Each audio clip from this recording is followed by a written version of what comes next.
All right, so this exercise is called the get up. And basically it's more of an assessment than anything else. And here's how it goes. You start off with 10 points. Anytime you put a hand, a knee, stumble, or anything like that on the floor, you lose a point. And the idea here is to get 8 points or higher. So let me show you how that works. So without shoes on, we're going to cross our legs like so. We're going to try to sit down.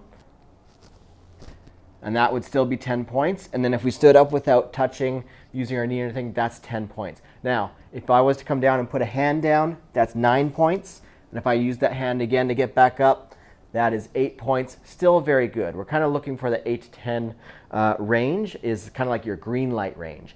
Now, if you were to put a knee down and a hand down, now you're down at 8 points.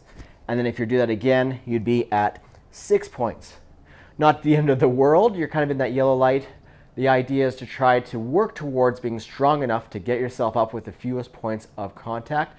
It's a nice little marker of strength and mobility, which are two things that really help with independence and aging well. And basically, your health span is likely to be longer if you can do stuff like this.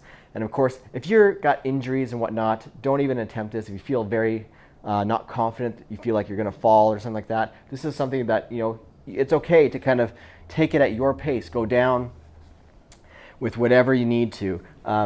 But if you can do this, getting down on the floor and up off the floor, and it's relatively easy for you, fantastic.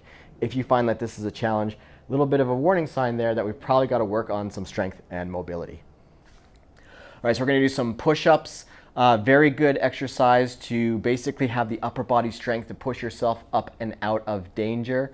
So here's what we're going to do. Whenever you do a push-up, think about your hands pushing from the heart, so they're perpendicular to the heart. So not too high where your elbows are flared out, not so low that you're going to put some torque on those shoulders. If your hands are perpendicular to the heart, you're going to be in the strongest and safest position, so you're going to get the most out of your push-up. So if we can't quite do a full push-up, which would be hands a little bit wider than shoulder width apart, feet close together, core nice and tight, lower yourself down nice and controlled, press away, exhale.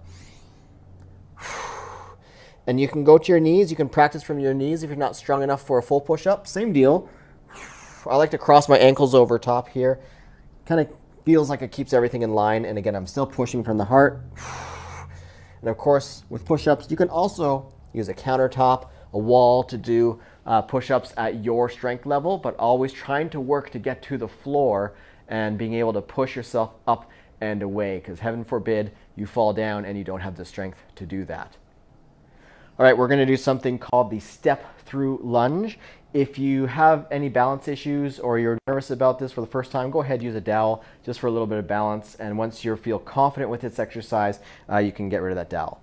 So what we're going to do here is we're going to step backwards, nice reverse lunge, torso is still over top of the mid-thigh, and then we're going to step forward into the lunge.